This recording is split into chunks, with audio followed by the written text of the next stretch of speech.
What is up, ladies and gents? It is your friendly neighborhood BJJ podcaster, Raf Esparza, coming to you with another... What's up, everybody? Yeah, you don't want to look at that guy. You want to look at this guy. How are you doing today, guys? We are here to preview another week of exciting PGF action. My name is Raf Esparza, and you are watching The Bullpen. Thank you so much for choosing to stay with us. This is a joint venture between Inside BJJ and the Grappling Hour, and we're excited to see you guys because it means that the next day of action, week 2, is about to begin, and we have so much to get through today. So I want to turn it over to our good friend, Tim Freeman. Tim, how are you doing today, sir? I'm excited. Week 2 is here. It has arrived. We got some shakeups, some changes. The leaderboard is interesting. Man, week 2, week 3, and the PGF, traditionally day 3 is like the big day. I'm going to go out on a limb here and say week 2 is going to be the week when the pack starts to separate. We're going to really see where this story goes for the rest of the season. So I'm stoked to talk about it today, Raf. Likewise here. And guys, we have, again, so much show to get to. So we'll take your questions as they come up. But for right now, I go ahead and start with this. A note here. We'll get to you, Nick. Listen, don't jump the headlines. There is an order to this. It says, can't wait to see you guys tomorrow. More on that in a second, Nick. Let us break some news first. But first, Tim, I thought we'd start by going over some recaps. And if you would be so kind, it would be amazing to go ahead and see what it is that happened last week. But here's the challenge I'm putting to you. All right? There was a lot of work and action that happened last week. So what I'm going to do here is when this ticker gets down to 2 minutes, you will have exactly that 2 minutes to tell us everything that happened in week 1. So that means don't leave anything out. We will judge you on how much gets put into this. But are you ready for this challenge? I'm always ready. Always ready. Let's go. Doesn't matter because you begin right now. Go. Well, thank you very much, Raf. Week 1 at the PGF was a banger. It always is. There was a little bit of a speculation that, hey, maybe some of these guys don't have the marquee name thing that we're kind of used to seeing. But I'm telling you, the talent is out there, and they took the stage on week 1. Now, here's the interesting thing. We got a log jam at the top of the leaderboard. 4 points separate the first place athlete from the 10th place athlete. So there's room to strike right now. Molina Valdez, Rafael Ferreira, they're sitting atop of the leaderboard like Romulus and Remus from Rome. They're like, we're running this game right now. They're feeling strong going into week 2. Major surprise. We got Jet Thompson with a goose egg at the bottom of the leaderboard. There's a few dudes that are camping out right now on the leaderboard. They're slumming, and there's been some shakeups to the board that we will talk about, but I expect to see a boost at the bottom. It's like a stick of dynamite's going to blow that up, and we're going to see where those rankings go after the end of week 2. Team-wise, it's kind of the same thing. Only 4 points separate the Dolomer team from the Tropic Thunder. So this is still anybody's game. Everybody's in the hunt. We said this at the auction. There's great parity amongst the teams. No team really stands out. The leaderboard is reflecting that. It's testifying to that. So we'll see what happens in week 2. We saw 2 money bags get dropped last week. Rafael Ferreira took one home, and CJ Murdoch did. He compelled. He is the first and probably last guy that will be able to compel the judges and the audience to chuck the money bag. He got it. It was a fantastic week. Lots of things to talk about. Changes coming up in week 2, Raf, but let's do it, man. It's pretty good, Tim. I mean, you kind of nailed everything, but did you leave anything out from last week that you felt you didn't get in that 2-minute recap? Well, there's some changes that are coming. I didn't want to leak them too early. Okay, that's fine. Outside of that, anything else that happened, I don't know. I feel like you're leading me to something and I'm not catching it, my man. I'm not leading anything. I'm just trying to give you an opportunity to use a few extra seconds if you had it. I didn't have anything to catch you with. Oh, yeah. But I would say Did you get the part where CJ Murdoch was yelling at people for calling him old? Oh yeah, of course. Okay. That was the first thing he did before he asked for money, which is kind of an interesting thing. It's almost like a jujitsu beg. You know what I mean? Like that's his cardboard sign. I'm old. Don't call me old. That offends me. Give me some money. It's it worked. So It good on did you, work. CJ. It did work, but it was more in recognition of his talent. And this is a good time to remind our PGF athletes, don't yell at people for money. It will likely result in less money being thrown at you. And we went over this with our good friend Christos Papadelos, who was trying to persuade them to give him money and ended up coming off like Raven. Just to give you an idea, Raven from the professional wrestling world was famous for just going, "What about Raven?" And it came off a little whiny, even though incredibly talented, incredibly over. I see the parallels here. I hope you do too. But nonetheless, Tim, that was a very, very solid start. I'm going to ask you to go ahead and give us a little bit of the updates as we advance the board. There have been some changes, and I would love to get your notes on what exactly has changed for us here in the PGF from week to week, sir. Well, so we know that Armin Bruni is out and Mike John are out. Now, I've heard another name. We talked about it in pre-production. I don't know if that's out, so I don't want to say it. I don't know if I can say it. That name is also out. So Robert Blackledge is also out as well. So that's 3 dudes who are going to be out. Now, here's the thing. Are they going to be out for the whole week? Are they out for the season? Are they out for 2 weeks? I don't know. I don't think that has been said, but some replacements have been brought in. I've seen Derek Rayfield's name added to the list, and I'm actually unsure about the other sub, especially Blackledge's replacement. I think that just went down not too long ago.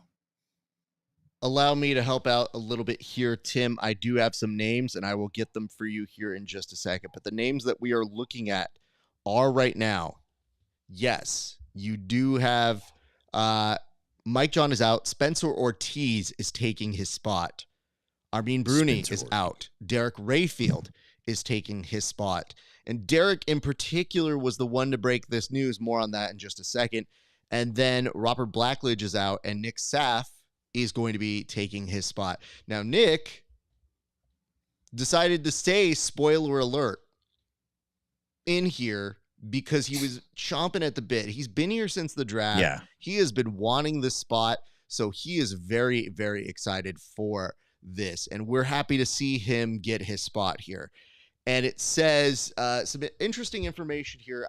I don't know how much more I can reveal, but of the 3 who are out, it is a big possibility we do not see one of them come back. Oh. So I want people to understand that even though we've changed the format so that people could have that week-long sort of resting period, here we are in week 1.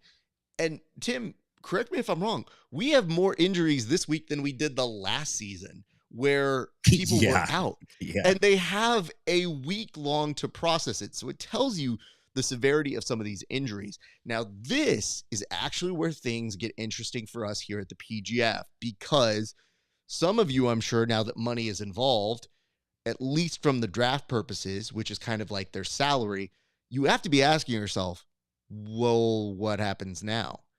And Tim, I would like to advance the board. You had a second to read over some of the rules, but the commissioner himself sent out some policy reserve updates. And I would love for you to give us a little bit of a summary of what they were saying, what the commish was telling the people the updates are for these new policies. So, and you have to pardon me, I'm going to have to look directly at my notes on this because this is fresh. So roster changes are only permitted in the case of a legitimate injury. So right out of the gate, we have to assume that Mike John, Armin Bruni, Robert Blackledge are out and they're injured. They cannot be, an athlete can't be released or replaced for strategic, performance-based, or, this is the Kevin Sherrill ruling, personal reasons, spa days. So I guess we won't see any of that. And roster changes have to be approved by the PGF. I actually like that. I think that will help cut down potentially on guys gaming the system. You can get placed on the injured reserve. Now, here's a catch. You have to stay out for a minimum of 3 matches, and you're allowed to be out for 10 calendar days. If you recover after the 3-match minimum, but before the 10-day max, an athlete can be reinstated only if there's space on the team. They have some free agent rules that I need to go over, but they look very interesting. And if the PGF catches you lying, taking a spot A, saying it's a hamstring, they're going to fine you $500. So they're going to take that bonus back. So interesting stuff. Whenever you put pen to paper, the lawyers show up, and I don't mean like actual, the real ones show up, but also just, the people that like to argue and talk and debate. So it'll be interesting to see how these rules get gamed. I assume Robert Drysdale's already thrown this into GPT and said, find all the weak spots for me. We're going to go at it. I stole that one from you, Raf. That is my joke, 100%, and with good reason. I would tell you this, though, Tim, because I'm looking at this right now. I've seen the rules. I've read over it a couple times. One thing that does stick out to me, though, is the PGF has the ability to say, hey, we'd like our doctor to take a look here. Now, that's an interesting sort of policy in there, because what if you have, say, a medic, a doc, that is the Team Tropic Thunder medic, and he's like, you know what? I think he's not good to go. I've written him a note. And the PGF says, that's cool. Let's get the PGF doctor in here. And Dr. Keenan Lawyer is going to be very, very, I think, pro PGF in what they need to do. So I'm just telling you guys, I don't know what to make of this yet, but this week we get to see it happen with 3 people. Whether that has a great implication or not, very possible. But one thing that did happen as we get into previewing these matches is the fact that we're actually going to see Mike John be out this week. And this was the week he was supposed to take on Dom Lobo. So, not saying there would be the collusion of them not having to face each other here, at least now. They could potentially both make the playoffs, and that would then bring it back in. And I know them well enough to know they would take each other on if they had to. But it does beg the question, like, when these people start seeing each other, do those questions get aired? Is that part of the selection process? Do people even care about that sort of a thing? Because some of these people know each other very well. And last week we saw Chris Olivo and Armin Bruni go against each other. But some bad news here. Part of the reason I knew this policy was going to take place and that the changes were going to happen is I saw initially Derek Rayfield put up, I'm getting my PGF slot. And he was the first to break that news. And immediately in the group chat, you had the villain, the heel of it, Anthony Goggiani saying, well, who's out? Because it narrows it down, especially when Derek says, oh, I can't wait to compete for specifically my coach, Andy Varela. So then it's really down to a process of 5. So now we're just playing murder mystery here. Like, when they reveal these things, they don't just say, like, hey, I'm in and I'm taking this person's spot. It's like, I'm in. Teehee. Who do I go in for? And it's like, well, just tell me, dude. I don't have time to figure this out. I'm not sleuthing this. So when he put it out there, that was part 1. When I found out that Armin is out, you had Anthony Goggiani say, oh, now he's ducking me. Of course. And you know what? Unfortunately, that's a tough spot to be in because Anthony Goggiani has the advantage there. So I would say for Armin, who I know is a game competitor, I hope he gets better and maybe they get to see each other again down the line. But for right now, advantage must go to Anthony Goggiani, as hard as it is to say.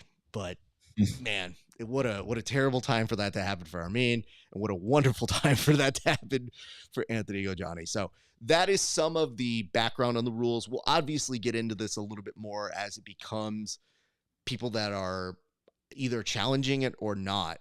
One thing that Tim didn't mention last week is we had a few challenge flags thrown. That is And that's true. one of the first times that I've seen a challenge flag thrown, and they were saying that you can't throw them again. So I was unclear if that's their challenge flag for the year. I don't think that's the case.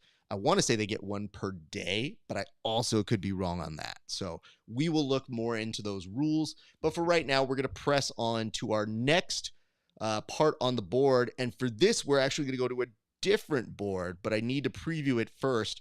We need to look at the matches that are coming out. So what we're going to do is when we go to this secondary board, we're going to look at the matchups individually, but we're also going to take a moment where Tim and I are going to say our most excited matches. So right up top, this is your day one. Day two action. So this is your day two action. These are your first 5 matches of day 2. It's going to start off with Christos and Jet Thompson, and that is going to be a great way to set the tone. I'm going to mark that as one of my 3 matches that people need to be on for. Like, do not miss that. That is what we start the action off tomorrow at 4:20, which will be on after this, by the way. So mind you, it is going on. Week 2 action starts 4:20 after this show. So, Tim, from this, anything else jump out at you? Because now we even see Derek Rayfield being plugged in, and wouldn't you know it, even though Armin doesn't get a crack at Anthony Gojani, Derek does. Yeah, the match that does pop off to me is Derek Rayfield, Anthony Gojani, to be honest with you, because both those guys are obviously Rayfield doesn't have any points on the board, and I don't think Gojani's very high on the board, if he is on the board at all at this point. So I think that's going to be a good matchup. And Rayfield, look, I don't know. The odds on some of these are kind of like, okay, I'm not sure exactly how they set them. Like Gojani's a -150 on this. But Rayfield is a killer, man. He's a great competitor. He's a great addition. It's sad to see guys have to drop out, but Rayfield is no slouch, man. So I'm really excited to see that match, just to see what Derek Rayfield comes out to the mat, because it sounds like he's motivated and hungry.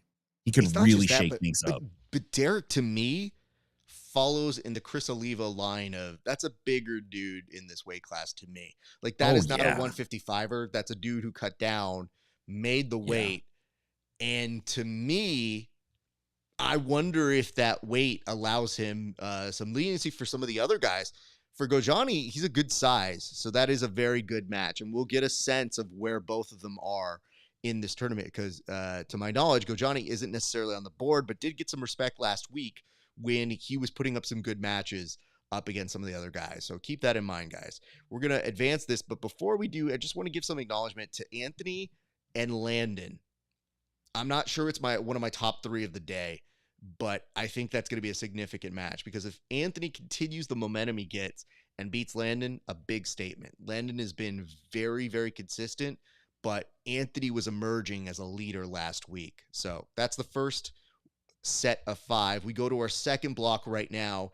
It's going to be followed by Joseph Bowers and Matt Mash, which again should be great. We'll get to the odds on these a little bit later, but for right now, if I'm picking from this block, a must watch off of this, honestly, for me, is going to be very telling to see how it happens with, let's call it right now. I actually think the one to watch in this one is Joseph Bowers, JJ Bowers, and Matt Mash, because JJ Bowers went for a lot of money and Matt Mash didn't go for as much. And arguably, this might be for some bragging points right there, Tim.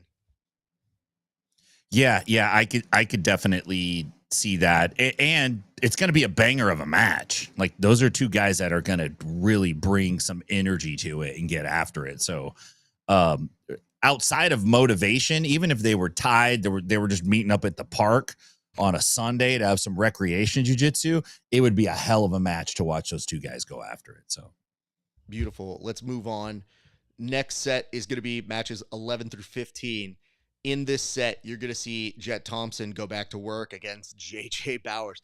JJ's going to have a hard day tomorrow. So we're really going to see what he is made of. But not to be outdone, then you've got Molina versus John Chandler, which is a very fun match as well. And then in this particular case, I'm going to go ahead and say my one to watch here. Obviously, JJ and Jet, that should have some on it. I want to see what happens between CJ Murdoch and Juan Martinez. I want to see that match. I'm going to put a marker on that one. Secondary note to Dom Lobo and Zach Schneider, because both of them have an underdog aspect to them, despite last week, both of them getting kills. So very interested. What say you here, Tim? The matchup I'm looking at on is match 12. Chandler's got a rough day for week 2 in that he's a couple of his matchups he's going against guys that are like at the top or near the top. I think he goes up against Olivos his first matchup, and now he's got to take on Anthony Molina Valdez, who's at the top of the leaderboard. Chandler's got 1 point. There's a big gap. I think that's going to be a good match to watch, because Chandler's, you got to get, like, if you're near the bottom, you got to go out and make a stake. You got to put points up there. And week 2 is a big opportunity for him to do that, but he's got tough guys. So I'm really interested to see how he kind of plays that out, and if Valdez can keep the momentum up and stay at the top of the board, because we've seen in the past guys jump out at the top and then start to level off. Now that there's time in between, maybe guys can stay up near the top, and you won't see endurance and health be such a factor over that original like 4-day Ironman style. Well, don't worry. If you want to see health and the health bars, you can check out the PGF Action, which is the first league in professional jiu-jitsu to actually have Street Fighter-like energy bars. And it's been fascinating to watch that data. So shout out to the sensei, whatever folks that have incredible data. I want to learn more about this, but those graphics have been incredible to watch. I actually hope we're able to do it even more, but just the few times we've put it up, because they put it on, I think it's every other match, just so they can swap it out in between the matches. But it's been fascinating, and I'm a big fan of that. So let's move on to our next set, which is the 16 through 20 block. On this one, what is one to watch out for? I mean, on paper, I like Rayfield and Mash a lot. Would have loved to have seen Mike John and Rafael Ferreira. Not going to see that one, unfortunately, tomorrow. But I actually think match 17 is the one I'm going to mark on this block. Match 17, Derek Rayfield. We'll see what he's really coming to this game with, and that's a great test in a former EBI champ in Matt Mash. I'm sorry, is it CJJ? I think it's CJJ. My apologies. Yeah, CJJ. Yeah, I'm looking at match 20 there, Papadelos and Jordan Worth. Papadelos, excuse me, sorry, Christos. I called him Chris and caught the ire of him at the auction. I was like, I apologize, sir. He gave me a lecture for 45 minutes. Oh boy. I'm sure it was just as compelling at his argument to be made worth more money, right? It was practice. Yeah, he was warming up. So you got Papadelos. Look, he's got 7 points. He's stuck at second place right now on the leaderboard. He's going up against Jordan Worth, who has 5 points. Worth had a good week last week, and Worth is the kind of guy that could beat anybody, and he's not going to hang out at the bottom. He's not a bottom style dude who's going to be no points for the whole week. So I'm really interested in seeing how this match plays out. I feel like Papadelos is starting to make a strong stake for maybe him being the number 1 pick. There's always the number 1 pick, but then there's like, who's the actual number 1 pick? So really interested in seeing how his performance is. Let's put it this way.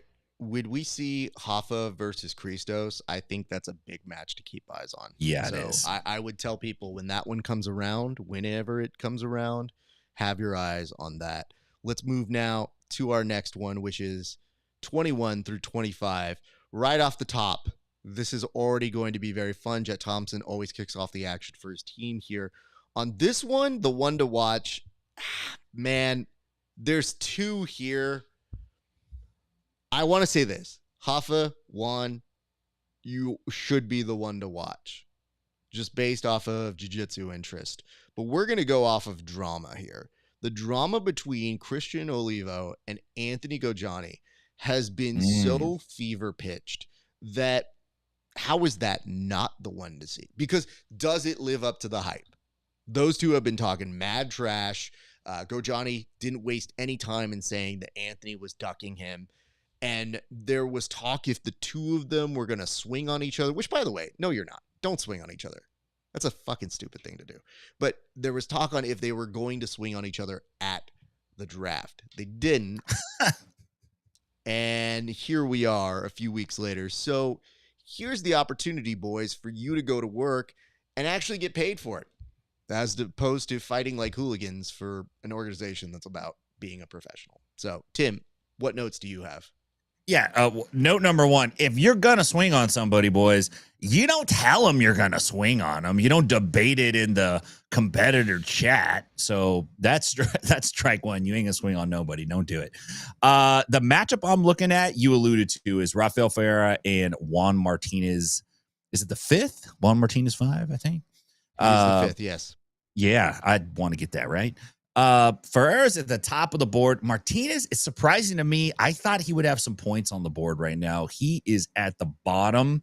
There's a big swing in that, but I don't think the points tell the whole story in terms of the mat skill set. I think it's going to be a good test for Ferreira.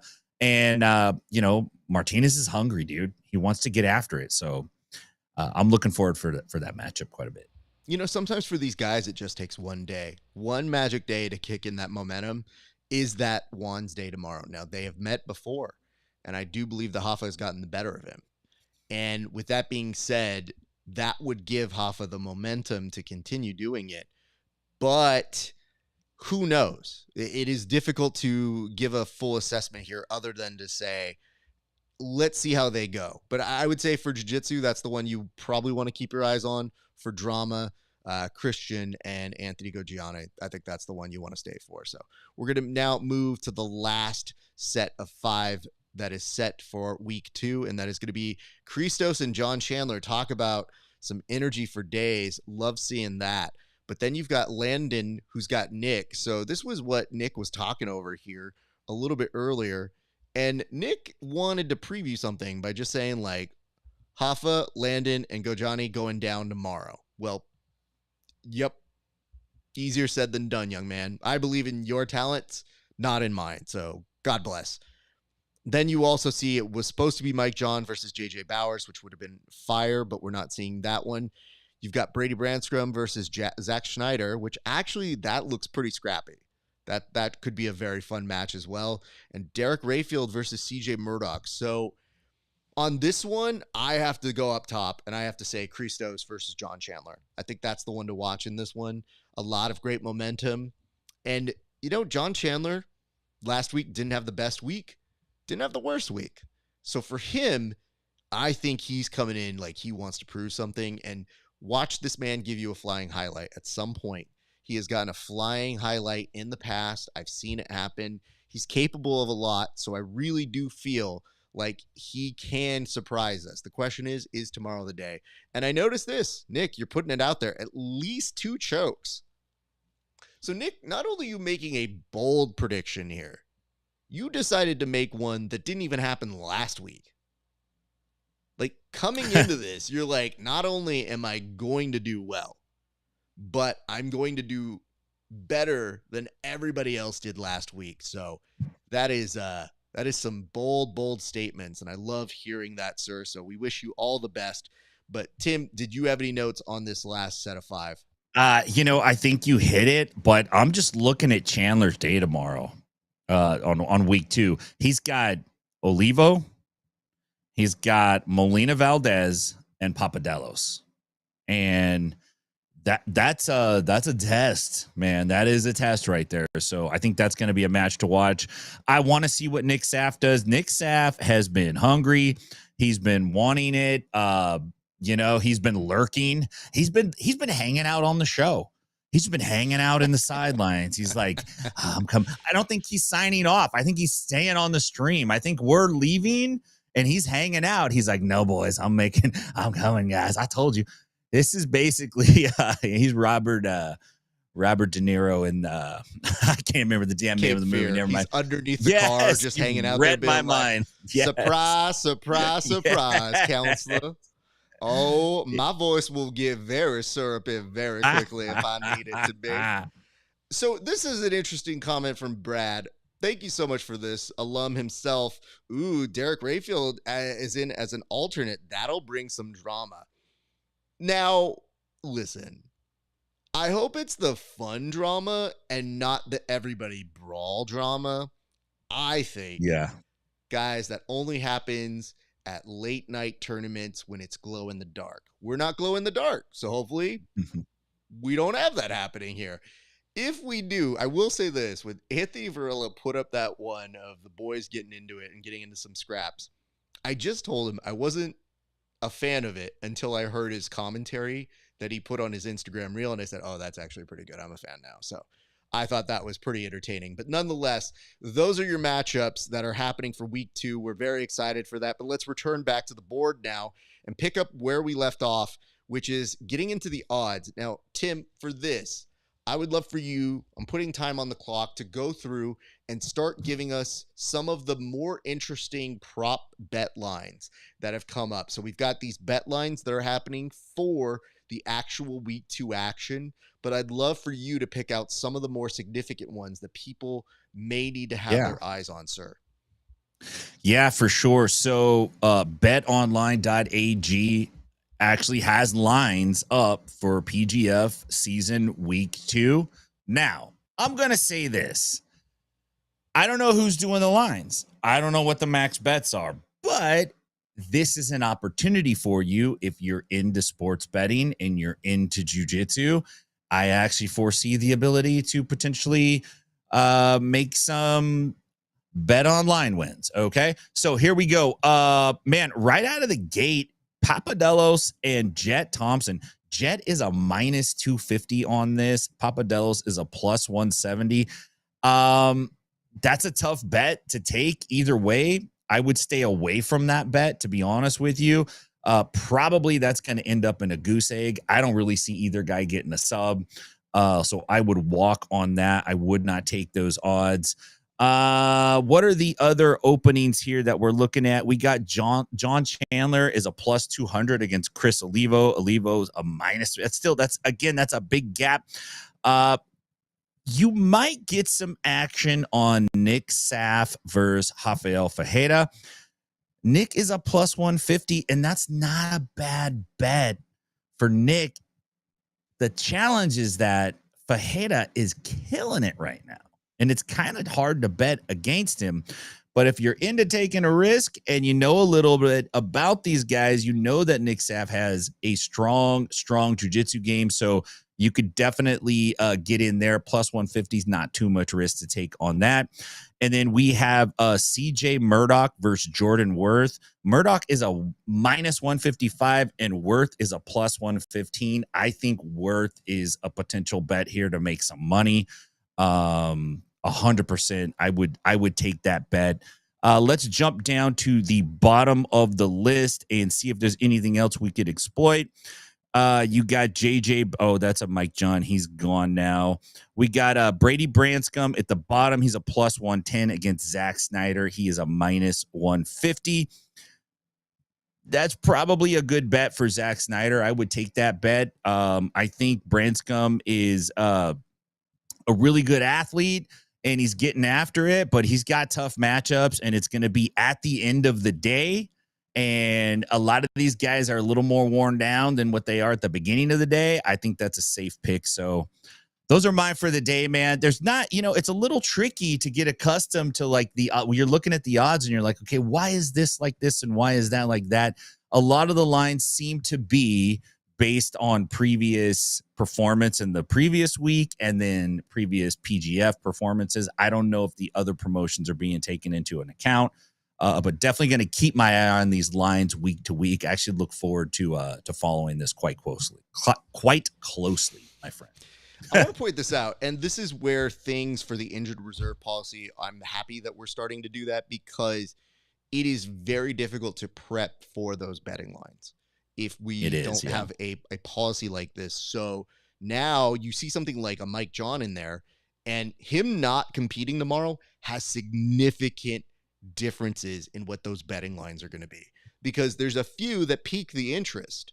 So it's wondering, do you take money risks on somebody like a John Chandler who has the capability to perform, but has a heavy day? And that's not a bad question. And I wonder if these odds makers are taking into consideration not just match by match, but their full day. Because do you modify it based off of like, oh, we think this is an easier match? Okay, is it an easier match if you have the number 1 or 2 seed that's going after them? So I would love to get that information. But for right now, a few of those betting lines, I would, as a compulsive gambler, be a little hesitant on taking until I see the betting lines on the replacements in there, because part of me wonders, do they give the advantage to the homies that were already in season 8 and to some of these alternates? And I've got news for you guys. A couple of the alternates on the extra alternates list that I have seen. You said a little bit earlier to call a lawyer. Well, if we have somebody else go on the injured reserve, I think you might be calling a lawyer, and I think that's what we'll leave it at. I also want to ask this right now, and it says, to be frank, Papadopoulos deserved the extra money. Who have we ever seen do that sub? Pay the man. So again, I love that you guys are getting behind your boy. Give him love, give him support. He hit a full Nelson, aka a master lock. I would say this. I would say that I think we're getting to a point now where it's not just hitting unique moves, it's how much are you capturing the audience. So when you guys realize that a lot of what you're doing on here, when you do interviews with us or you talk to your camera, or you get on your Instagram, or we help hype you, it's creating more want. You want people to want to see you more. And that is part of what gets people to throw that out there. So that's why when I told my man it was a B- at the draft, just saying, maybe a better speech might have gotten somebody to throw that money. I'm just saying, that's all. B-, things matter. That's why I try to help my friends. So I inspire. That's what I try to do here. But yes, definitely get more into your boys and definitely give them that respect. But just because you're in the comment section doesn't necessarily mean they're going to throw those money bags, because we only have so many that we're throwing out for that. And it seemed more cheap than whiny, in my opinion. No, it was definitely whiny. He came off super whiny. But it wasn't that it wasn't bad or it wasn't good. It was like, dude's really talented. Give him time. I think he's going to hit a submission that will definitely break the bank. But give him time. And from the people from the money bags, well, don't insult the people with the money bags, bro. That's the easiest way your boy's not going to get extra money. Let's go to our next topic, which is this: fantasy. So I got a note here from the commish, and it's happening during the live broadcast, and it says fantasy is missing info on the site. Actually, no, that's from you, Tim. Fantasy is missing info. What is the info that is missing for us, sir? Well, it's back now. There's something's going on the PGF fantasy site in general. But it looks like the team names were gone and now they're back. There's some suffixes on the names that look like unique identifiers. So why don't you call me up, man? I work in tech. I could help you guys. Yeah. I was about to say, I was like, we have so many resources here on this team. So Tim, tell us a little bit about who the number 1 players have been so far in terms of bang for your buck, and we can go from there. Yeah. Okay. Well, bang for your buck. That's a good question. Let me take a peek at the leaderboard, because the stat that I'm really trying to drive home that I think is important is the points per dollar. Like, it's like how many points are these guys scoring based on how much they made in the draft?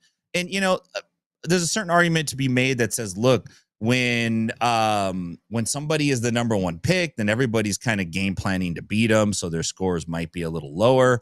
But in general, that's kind of what we're looking at. So guys like Rafael Fajeda is doing really well. He's got 8 points on the board. Dominic Lobo's got 6 points on the board. These are just the PGF team's points he's put up for his team. Lobo went for the minimum, right? So he's doing fantastic. He's standing out. CJ Murdoch's got 4 points. Jordan Worth's got 5 points. These guys didn't go for high numbers in the draft, but they're right up at the top of the leaderboard in terms of points. If you're just talking fantasy points, Dominic Lobo, Mike John, RIP, he's not with us this week. Rafael Fajera or Hafa, sorry about that, Raf, and Matt Mash are right at the top of the leaderboard for fantasy points. And then if we're talking about squads, and I want to bring this up because these are the squads that the people have. These are the people's squads. If you look at the people's squads, in place number 23 is Inside BJJ. And when I look at my phone right here, it says you because it's talking to me, parentheses. And then I scroll down and I'm looking for a certain fowl poultry product that people eat in the morning. And sometimes they scramble them and sometimes I'm looking, he's at number 48 on the list. Okay. So I'm about 25 places higher than breakfast sandwiches. And the commish McCaffrey's at 56th place right now. So there's 55 people are doing better than the commish right now at PGF Fantasy. You guys should be running the PGF, not McCaffrey.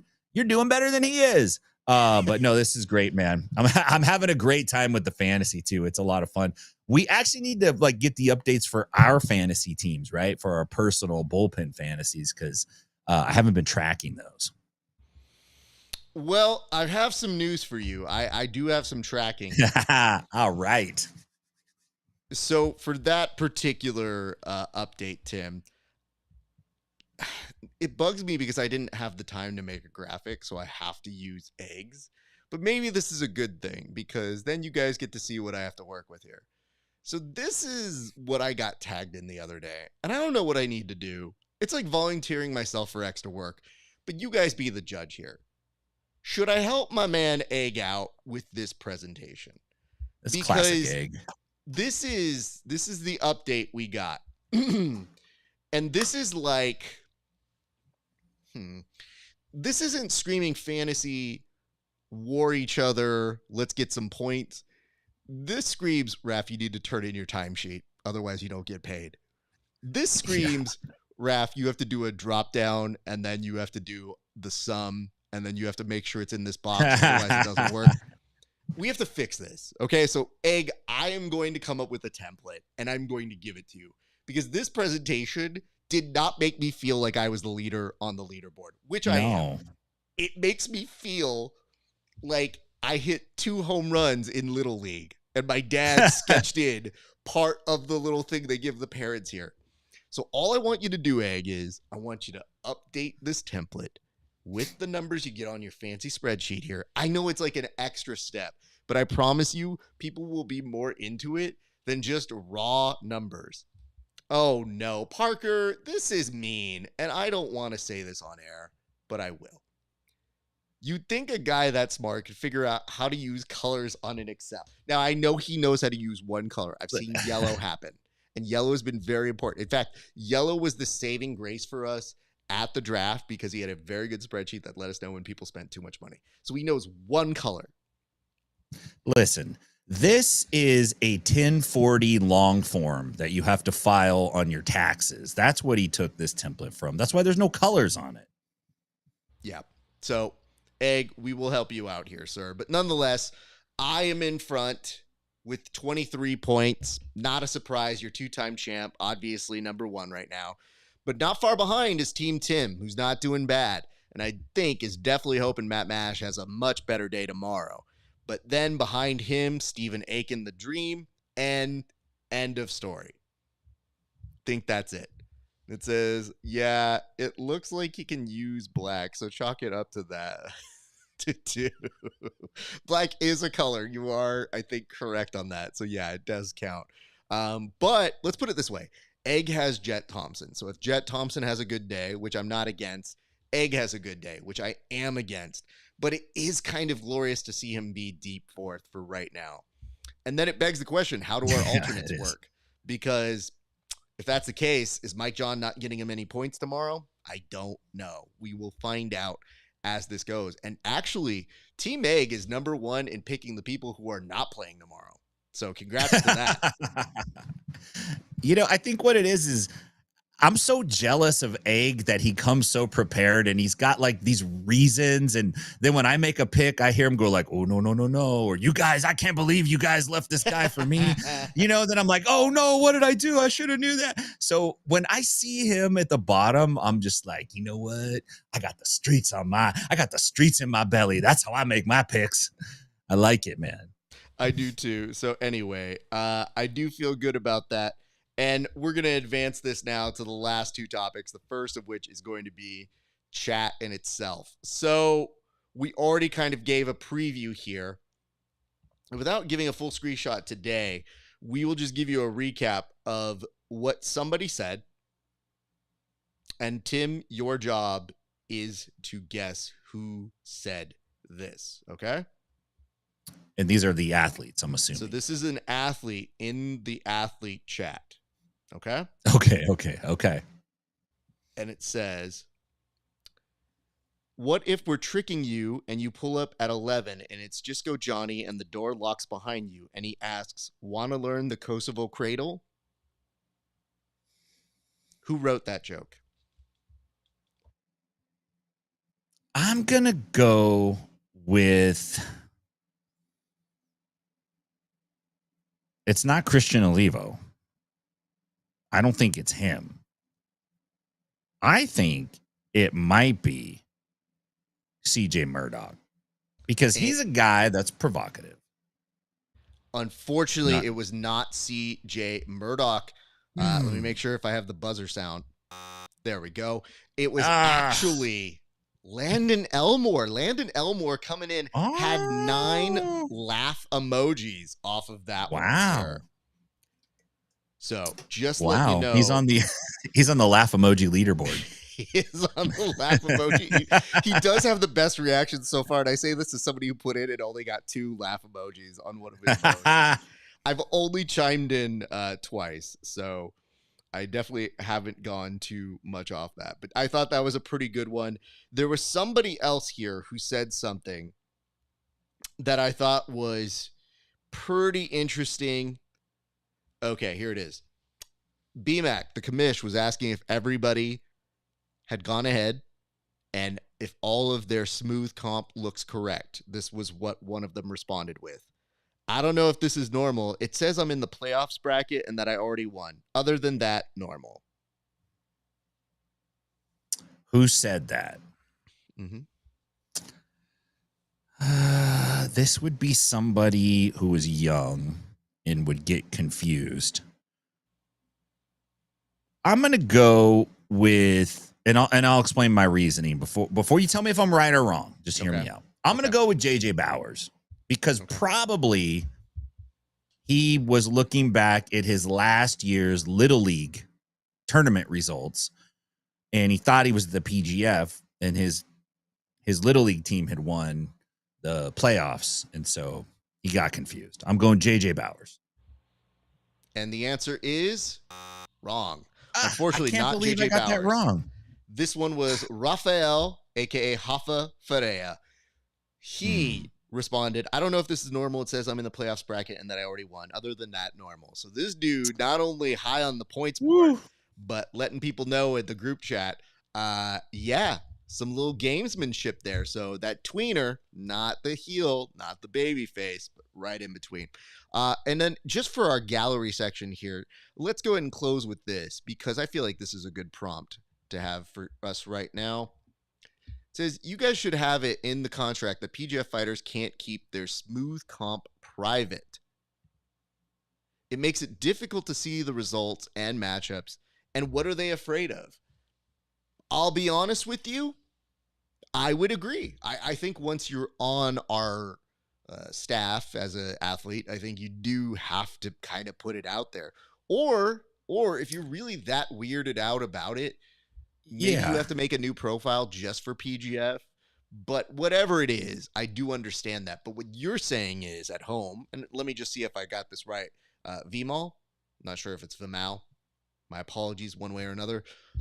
I think what you're trying to do is I think you're trying to get the edge on that fantasy. I think you're trying to figure out who's a good person worth your investments, and I am all here for that. Unfortunately, some of these guys do have private profiles, so we do have to admit that and say, we'll see if that's something that gets amended, but I am in your corner because I'm always trying to find out who's won and who's lost. I say this, though, as somebody whose Smooth Comp profile private is currently on, because I'm like, listen, guys, there's lots of Rafaels. Is Smooth Comp legit, or is it like you just put in your own record? Or is it like they keep track of their tournaments? It's so that when you go to compete, they have you, and then they log that stuff. So, yeah, sometimes it might have some very, very sad information that's like, oh, shit, this dude lost by throwing up once, or this dude lost by forgetting what day of the week it was and didn't show up. Womp, womp. Those things happen. So I would tell you this. I think in the future, that's going to be something that gets a little bit more modified. But you know what? For right now, though, I think what we're going to do is we're going to put a pause on this action. And I think it's time to get to the action on the stage. But before we do, why don't we turn it over to a man who, again, the most distinguished, the best looking, and perhaps the most knowledgeable. You know what? The team leader for fantasy. Let's hand it over to him right now. Is what I would say if I was doing the show tomorrow. So when you guys see this tomorrow, just pretend like you haven't seen it. It just cut right there. Ta-da, movie magic. So we have taught you a little bit about that. But Tim, tell the people where they can find you, sir. Where can they go to see more stuff from you? Catch me on Inside BJJ at Inside BJJ, all your favorite social media platforms. I got some new stuff I'm cooking up. Be on the lookout for it soon. If you're out in Nashville, come see me at 10th Planet Nashville. And if you're out in Stockton, please see my homies out there at 10th Planet Stockton. Great to be here today, Raf. Week 2 PGF. Let's go. Thank you very much for that, Tim. And listen, dude, I'm going to continue to hold it down for us over there. I appreciate your time here today, sir, and another great installment. Some really good analysis here, and I appreciate you, sir. Thank you, sir. All right, you guys, our thanks to Tim. Let's get him on out of here, but let me close this up for you guys. If you like what you see here over at the Bullpen, I simply ask that you go like, comment, and subscribe on the show. So find us wherever you're finding us. If you're watching on PGF World, go check us out at Inside BJJ for Tim and the Grappling Hour for me. At the Grappling Hour, you see my interviews. It is weekly. It is nonstop. You guys get plenty of content there. And I'm very excited to tell you guys that, yes, I will be doing more work tomorrow live from the PGF. So you will see me not only do a little bit of a live segment before we go live for the matches, you'll also see me do the post show tomorrow night right after all of the event concludes. So be sure to stay tuned for all of that information. Additionally, you guys can also catch me at patreon.com/grappling hour for $5 a month. You can see my interviews 30 days before anybody else. And for a few extra dollars, you can support your boy here and give me some cash that'll help pay for this gas in this economy. And it goes directly back into supporting this show. But that's going to do it for us here, you guys. Thank you so much for watching. We appreciate your love and support. And, we're going to I'm going to pack up right here, and I'm getting back on the road, and I'm heading down to Vegas. So you guys enjoy the rest of your day. It's been a great day for grappling. We'll see you back on the mats.